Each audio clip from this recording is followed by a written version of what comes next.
I'm standing in front of my favorite animal, the tiger. Next up, what happens when you combine ink and colored pencil? For artist Jack Pachuta, these two items help him create unique prints that leave a lasting impression. Take a look as we go inside his studio.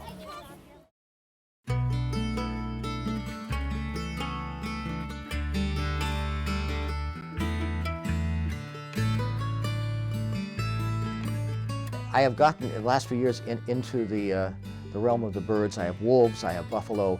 It's all outdoors, and there's nothing that is captive about it. It's all very free and very much birds and animals that roam on the countryside and that have their own way of living and very much a freedom attached to it.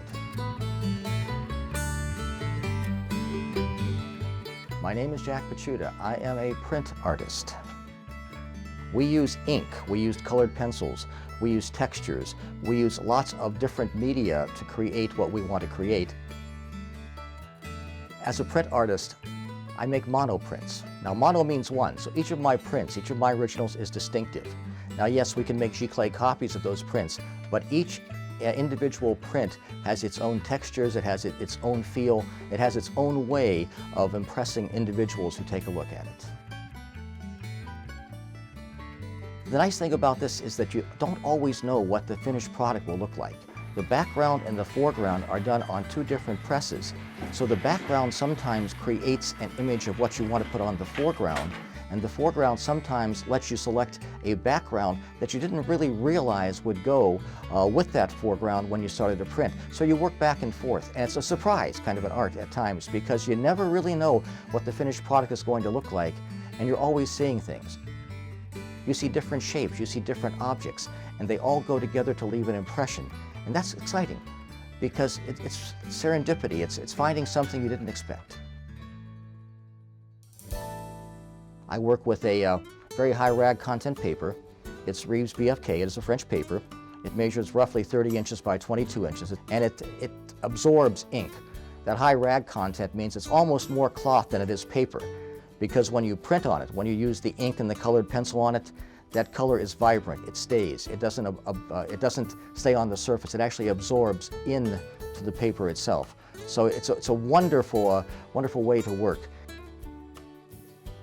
So everything you see is ink and colored pencil, and it's a matter of how you manipulate those two different items that determines the final impression of the finished piece.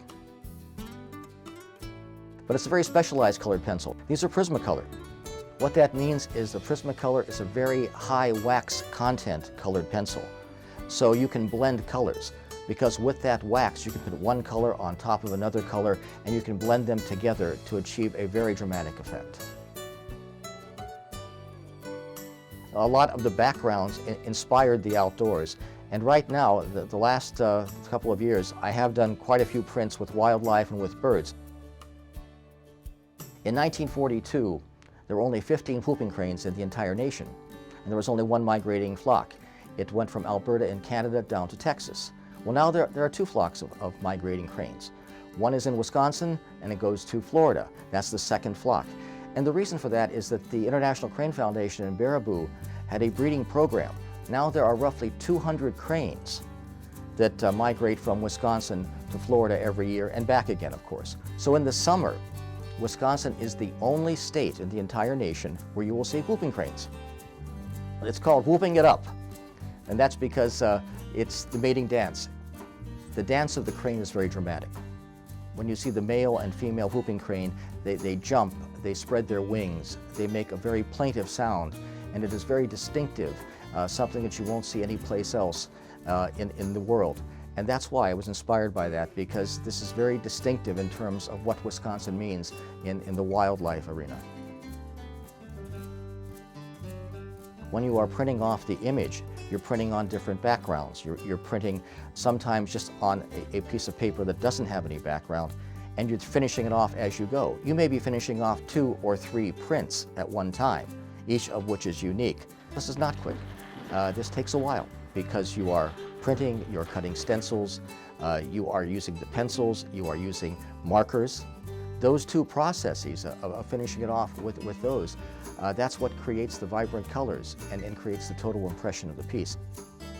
I can't tell you how long it takes because it's different based upon each individual print.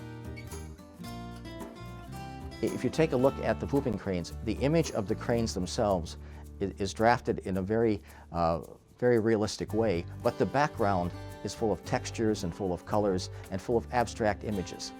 People will see different things in those images. Art is very personal, it's internal. It is not objective, it is subjective. So people will see different things in that piece, and every one of those things that they see will be the correct thing. And everybody says it's just something that is unique compared to the other things they've seen. Well, I think every artist should find what they like. So because of that, I have focused on the printmaking, and I love it. It's a great way to express yourself.